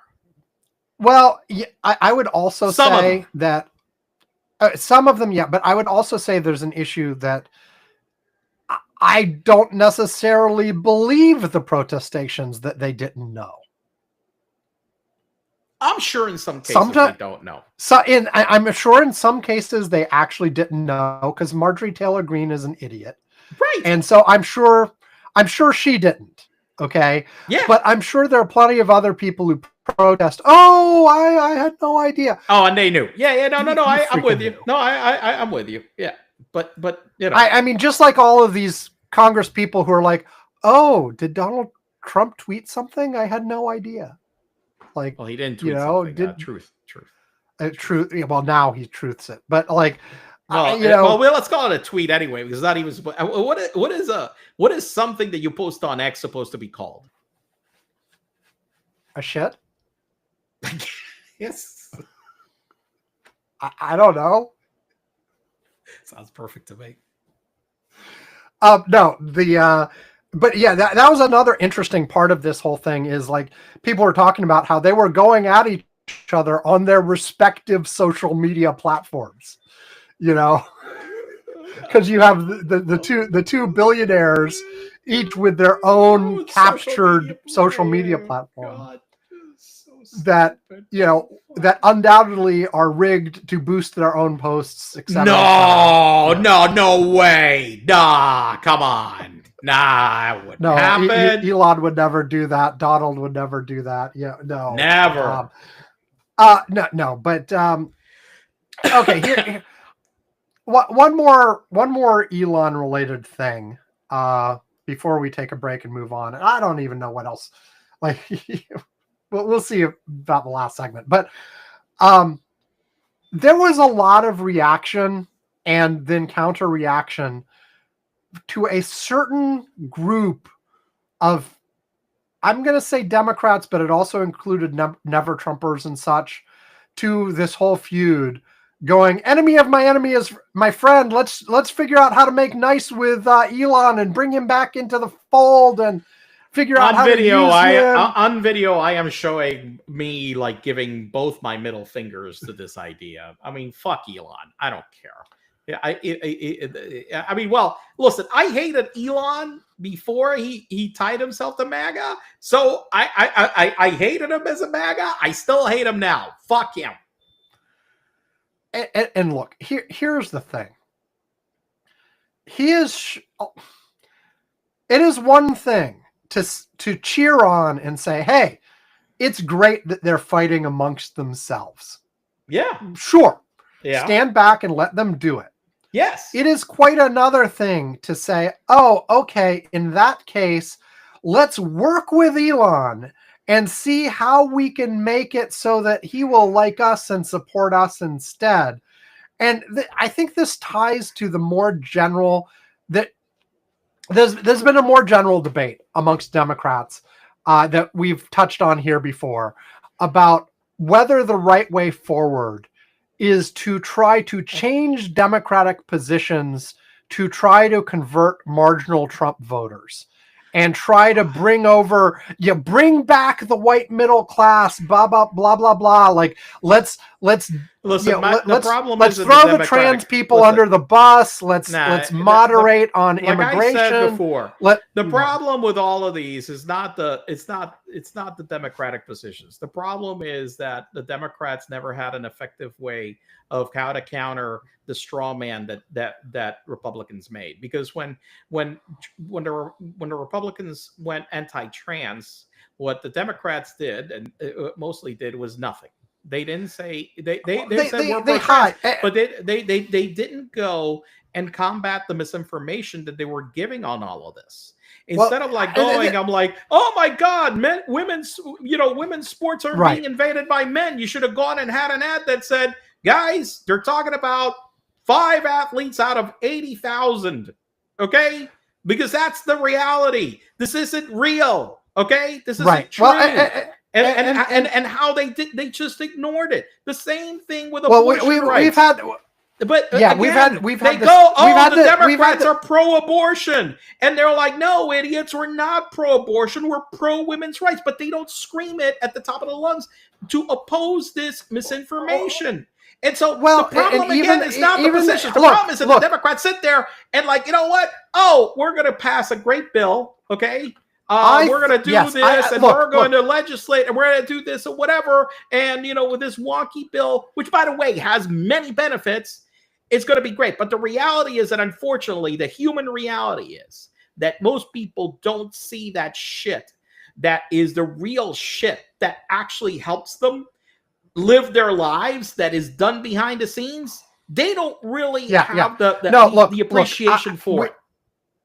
We've talked about this before. I think part of it, you're absolutely right, combat the misinformation. But I think it's fundamentally more than that. And I thought there was a brief window where I thought the Democrats were past this and we're going to do this right. And then they sort of retreated to their old ways, which is you can't retreat from these culture war issues and be like, oh, like they're talking about trans people, so we want to hide and not talk about like this issue. You combat the misinformation head on. But not only do you combat the misinformation, you vigorously defend your own position. And why? You talk about why you are right and they are wrong. Because for years and years and years, this goes back, I'd say, all the way to like, I want to say the 70s, on lots of issues where the Democrats sort of decided that the general, or maybe it's the 80s, maybe it's after Ronald Reagan, where the Democrats were beaten so badly by Ronald Reagan that they decided, oh, hell, the conservative positions, the Americans really are conservative. So we have to hide our liberal positions, right? Pretend to be more moderate, and that's the only way we can win. Like there's Bill Clinton's triangulation strategy to try to capture the middle, and you've still got a lot of people in the Democratic Party who came up in that era. Whereas, look, if you do the polling on an individual by individual basis, individual issue by individual basis, they. The Democrat, the liberal position is the majority position on immigration's questionable. It's very 50-50. On immigration. On immigration, you're right. I mean, most people are against the mass deportations. Most people are. Well, right. There's some question on how you word it and what kinds of things you're talking about. But yeah, on immigration, people don't want this. On gay rights, people are for gay rights now. Yes. People are for gay marriage. The trans is a little bit behind that, but getting there. On social issues, on like what the safety net should look abortion, like. Abortion. All of these issues are majority positions. So occasionally you get people like Matt Iglesias and people like that saying Democrats should just poll things and then go after the popular issues, avoid the issues that aren't. And you can see that a little bit, but the problem is that voters and the public at large detect inauthenticity instinctually. And so if you've got, and I guess one thing you've got people who for sure is that Donald Trump is an authentic racist and he shows it every day. So that's why his people love him. It's true. Right. They know he is one of theirs. They know he is one of theirs in that way. It's not just pandering. So for all of these issues, when the Democrat hides from the issue and says, "Oh, they're attacking you," so I'll just be quiet about that, or "Oh, they're really aggressive on immigration, so I have to become more aggressive on immigration too," or all of these things, they lose respect right off the bat. First of all, one of the things that Donald Trump also showed is you can win by just going for your base. Donald Trump makes no effort whatsoever to go after the center. Yeah, not at all. And how has he won? He has not won by converting people in the middle. No. He has won by getting people out to vote who don't normally vote. Right. And the Democrats instead are constantly going back to, ooh, how do we get this squishy voter in the middle who doesn't pay attention to anything, as opposed to energize your fucking base instead of alienating them. Right. So like when there's an issue like any of those that we just listed, don't hide from it. Defend your goddamn position and talk about why you are right and they are wrong. I keep coming back to the weird thing and stuff like that.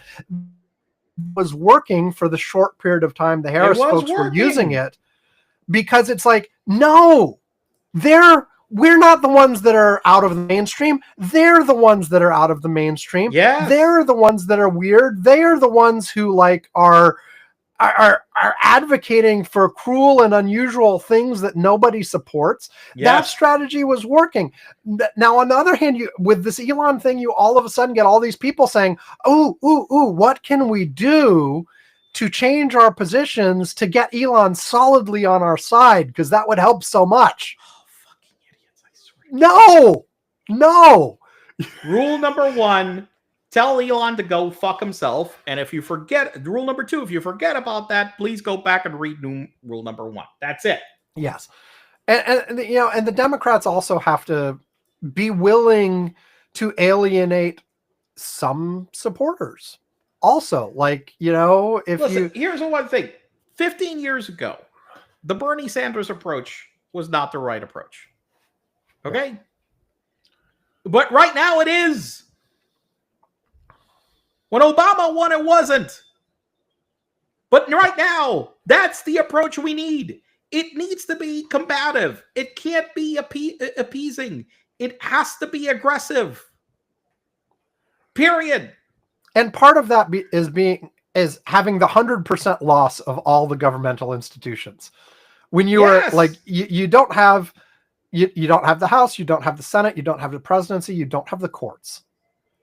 Yeah. In that situation, you can't act like a governing party. And no. Look, if you are in charge, there's certain things you have to do to govern well. But if you are obstruct, you have to stop. You have to always be just listen, whatever the fuck they're doing, you do not under any circumstances give them anything. Do not even if it's something that you want. Okay? Just and frankly, even if they're going to win in the end anyway, because they have the numbers, you have to, even more so in that situation, you have to be the opposition. Yes. Anyway, that was drifting a little bit from Elon, but the reason is there's such a resurgence this last week of these people going like, "Yay! Now Elon's our friend." Bullshit. No, he's not your friend. He will never be your friend. He wasn't your friend. He's never been your friend. Never been your friend. This guy has never been anybody's friend at all. Okay. All right. I need to wrap it up. Okay. Yeah. Let's. I was gonna say let's take. Yeah, we don't need a break in a second thing. We can just wrap it up. Because even if we did take a break, I'd be like, well, what are we going to talk about? There are a couple small things. There's a couple of small things, but I think we've covered. We covered all the. Listen, that news quiz did help us cover all the news. We got to see if we do better next week. I'm just going to hit bullet points. Hit the bullet points. Hit the bullet points. If you have any quick reaction, we have Ukraine taking out a significant portion of the Russian bomber. We forgot this happened this week. So the Ukrainians are not so dumb after all, huh? It turns out they have some cards. It turns out they have some cards. By the way, one of the things that happened, I also checked like traffic maps about this.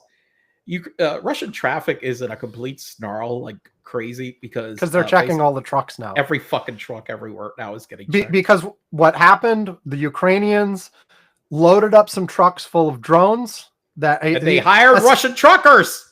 Yeah, essentially, by the way, these are what they're doing here that is extremely clever, that they have been really innovating on dramatically over the last few years.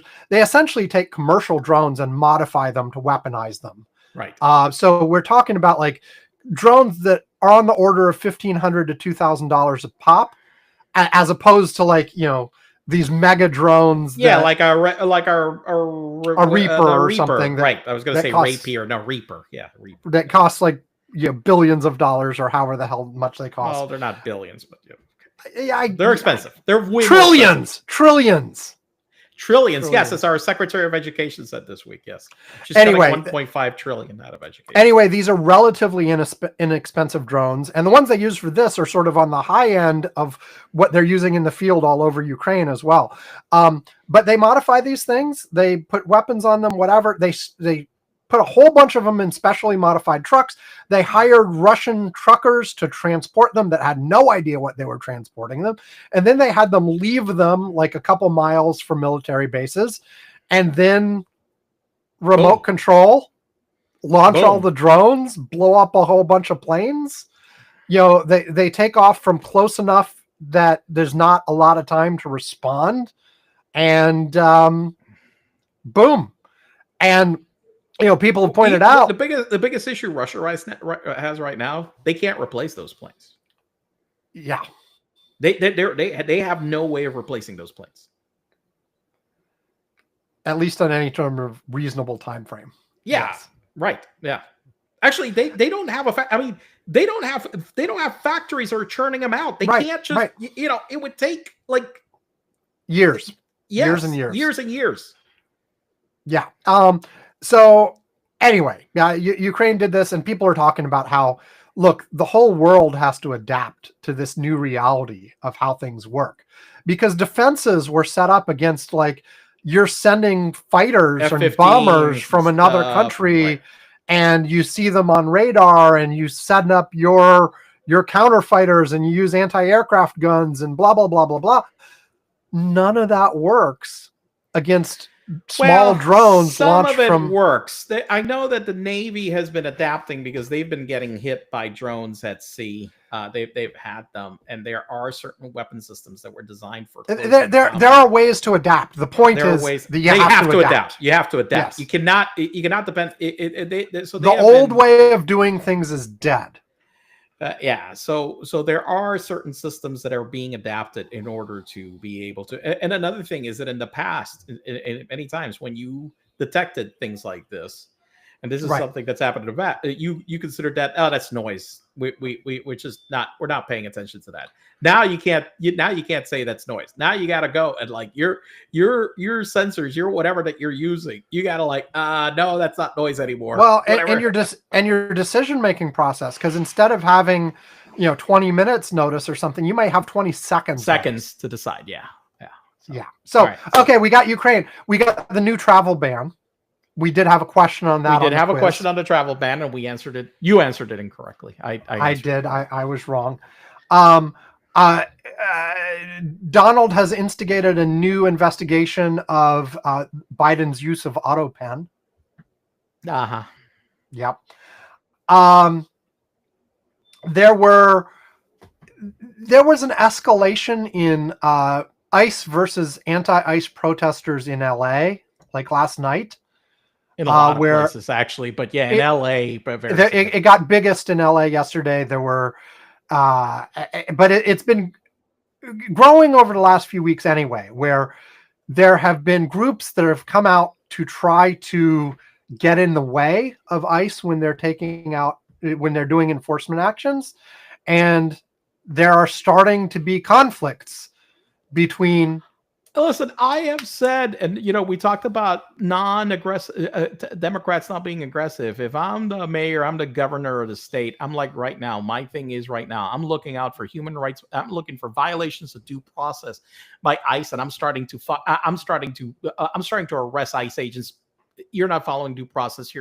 I'm dragging you to jail, and that's how. And you think you don't have because they don't have the authority.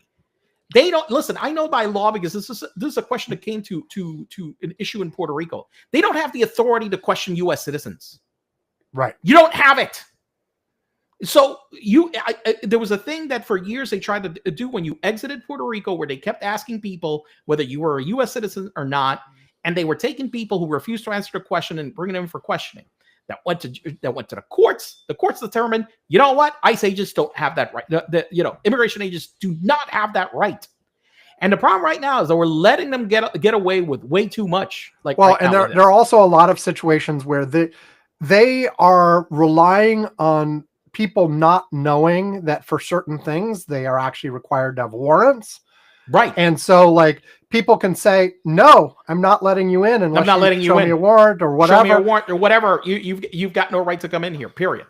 But this is a big problem. But my problem is that if I'm a mayor and I'm a sheriff of a city and I've got immigration agents breaking the law left and right, you know what I'm doing? I'm fucking arresting these assholes.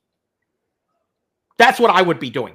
They want to start with this shit. You want to start breaking the law left and right? You think that you've got the right to just break the law in my city? Fuck you, no. Okay? Yeah, I think we are seeing escalation of this situation, and we're seeing, in LA they were using the non-lethal flashbangs and whatever, but that's ridiculous. That's ridiculous for an immigration raid. Well, and I think it's only a matter of time till we get like the equivalent of what happened in Kent State in the 60s. Yeah, And some totally. protester gets killed, and then you'll start seeing reaction to that. This is going to escalate. I see no way that it doesn't. Yeah. Okay, along those lines, last item I'm going to mention here is Garcia has been returned from El Salvador. Now they have indicted him. Now they have made up these charges against him, right? Well, here's the thing. I've seen a few legal reviews of the indictment that say it's really weak. There might be something, but it's really weak. There are all kinds of holes I can put in this. But the fundamental thing, I've seen a lot of the Republicans say things along the essentially boiling down to, okay, fine. Are you happy now?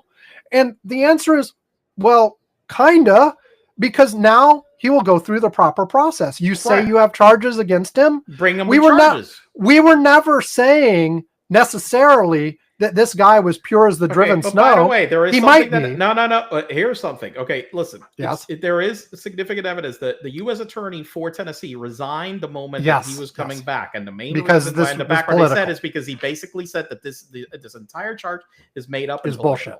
Yes. Now, but here's the thing: they now have to prove it. You Right. know, and so this will go to court. It will, it'll go through the standard process. Either the guy will be convicted or he won't be. Now they're trying to keep him in pretrial detention the whole time. We'll see if that flies. Yeah. And if it is completely made up and he gets exonerated, we'll see what happens then.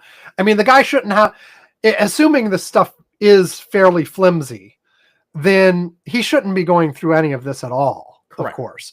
But at least now the basic principle at due play process. here is there has to be a process. The government can't just say you're bad and send you to El Salvador. El Salvador. Fucking bullshit. They have to prove their case. They have to have a case and they have to prove the case.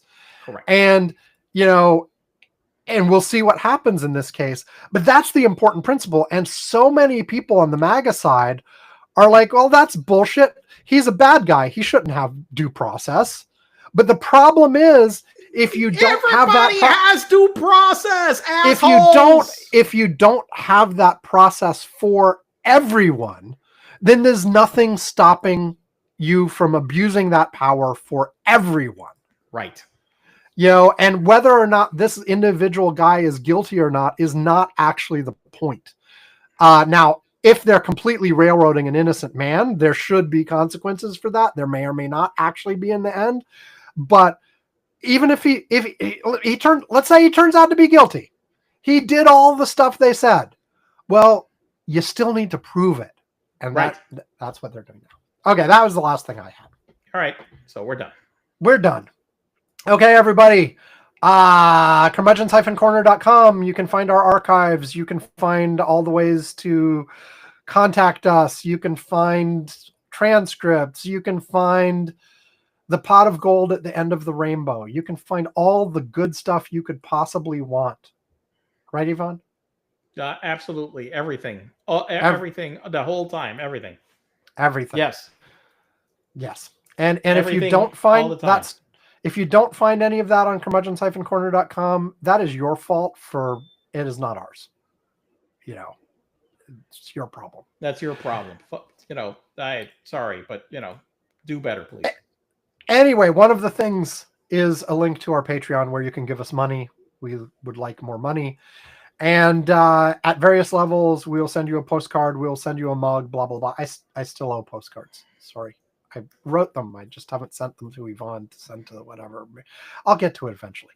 And we'll send you all that. And importantly, at $2 a month or more, or if you just ask, we will invite you to the Curmudgeon's Corner Slack, where Yvonne and I and a bunch of other folks are hanging out, chatting, sharing links, etc. So Yvonne, one thing from the chat that will make people really, really, really wish to join our Slack and be on there all the time. From the LA Times, an AI startup backed by Microsoft revealed to be 700 Indian employees pretending to be chatbots.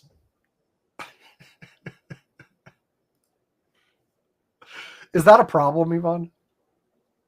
As long as it works, no. Look, I did, for full disclosure, I when I was at Kodak, I did release a product called the Kodak Scan Cloud. Uh-huh. All right. Now, the Kodak Scan Cloud. Are you going to get in trouble for revealing this, Yvonne? Not really. I mean, I don't think so. So, look, I launched this. The one thing is that I didn't look. The whole thing was that we would capture data on your documents. Okay, we had an SLA that we would meet, and that you would get this information fed into your system. Now, I didn't say how that happened. It made it sound like it was technology, but the reality is that I had this place staffed with people 24/7. That basically, when the documents came in, they would. There was some technology involved, but there was humans that had to really do the last mile of it in order for your document to be processed. But I didn't say that. There you go. So I'm not surprised that somebody. And the reason why I did that is because there was software that could automatically do this, but the licenses were so expensive. That the reality is that the people were cheaper. And by the way, more accurate as well. The people were cheaper and more accurate. So there you go. I was like, well, what the hell? So I I'm believe, sure that's what they figured out with the 700 guys. They're like, wait, the technology will say stupid shit that we don't want it to say. It'll give you wrong answers. What the hell? We'll just put 700 people back there. We won't tell everybody that's what. Well, didn't you mention last week that Tesla was hiring a team of of drivers for their self-driver taxis? For their self-driving, yes, for their driverless taxis, yes. They're hiring drivers. Which, by the way, is apparently typical of all of these self-driving taxi. Yes, folks. I mean Waymo has people that can take over remotely in case the vehicle gets stuck. Yes. The question, of course, is how often is the human having to do something versus how often it really is automated. If it's basically driving the whole time, and that's not always disclosed. Right. Yes, that is true. One of these companies that had to, I forget which one, that had to pull out of some marketplace after an accident or whatever, ended up revealing that they had like 2 drivers on staff for every car or whatever. 2? Jesus. Yes. And so, and I believe there's even one company out there who doesn't try to fake it, and it's just like, this isn't a self-driving car. It's just that your chauffeur happens to be in Mumbai. We're driving the car by remote control from wherever. I mean, honestly, look, there is an advantage to not having to be with another human being in the car. Right. I mean, I really, for the most part, one reason I like to drive myself, I don't want to be in the car with some other person. I have no idea who the hell they are. Fuck this shit. Right. Yeah, let them be 5,000, 7,000 miles away. The hell with this shit. Yeah, well, okay. Anyway, we are done. Thank you, everybody. Have a nice week. We'll be back next week. Stay safe. Have a good time, etc., etc., etc., etc. Goodbye. Bye.